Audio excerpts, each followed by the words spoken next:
มื้อนี้คิดอยากกินอุด้งมิโซะหอยตลับจ้าก็เลยไปหาซื้อซอสมิโซะจากร้านเอเชียใกล้บ้านเคยกินอยู่สนามบินเกาหลีตอนเปลี่ยนเครื่องกลับไทยแล้วติดใจตามคอนเซปต์อยู่เมืองนอกเมืองนาอยากกินหยังต้องเฮ็ดกินเองซอสมิโซะนี่ก็คือเต้าเจี้ยวญี่ปุ่นที่มักจากถั่วเหลืองหลังจากหาอยู่จักพักก็พอในราคา$6หรือประมาณ200 บาทไทยได้มาแล้วก็จัดการต้มน้ำใส่ซอสมิโซะลงไปเลยจ้าตามด้วยเกลือแล้วก็ซอสถั่วเหลืองใส่ซอสโชยุของญี่ปุ่นเกือบลืมใส่สาหร่ายเพิ่มความหอมให้น้ำซุปตามด้วยคะน้อ1ก้อนสิเป็นหมูหรือเนื้อก็ได้ทิ้งเอาไว้จักพักสาหร่ายก็สิพองโตจากนั้นเฮาก็ไปจัดการกับหอยไผสิใส่หอยตลับหรือหอยลายก็ได้ไปใส่วิธีเอาหอยไปลวกก่อนพอให้หอยแล้วก็แกะฝาออกข้างนึงเรียบร้อยแล้วก็นำหอยไปใส่ในน้ำซุปได้เลยจ้าอันที่เฮาเอาหอยไปลวกก่อนมันมีข้อดีนั่นก็คือถ้าเฮาพอหอยเน่าเฮายังหยิบออกได้บ่ให้หอยเน่าไปปนในน้ำซุปเฮาแล้วก็ซิมรสตามใจชอบจากนั้นก็ใส่เส้นอูด้งขั้นตอนสุดท้ายใส่ต้นหอมซอยลงไป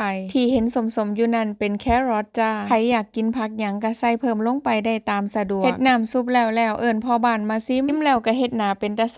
ซังคือหยังนี่บอกว่าบ่มากลิ่นสาหร่ายพะนะก็เลยตั้งหม้อให้ไหม้แบบบ่ใส่สาหร่ายกลิ่นสาหร่ายมันสิออกฟิชชี่ฝรั่งบางคนบ่มักเฮ็ดเรียบร้อยแล้วก็เอิ้นมาซิมใหม่บาดนี้คันบ่ถูกใจรอบนี้ก็ไปเฮ็ดน้ำซุปกินเองโลดเด้อแล้วก็เฮ็ดน้ำจิ้มซีฟู้ดให้กินแทนกิมจิตั้งคอยแซ่บถึกใจเพิ่นคักเติมไป2ถ้วยบักใหญ่จ้า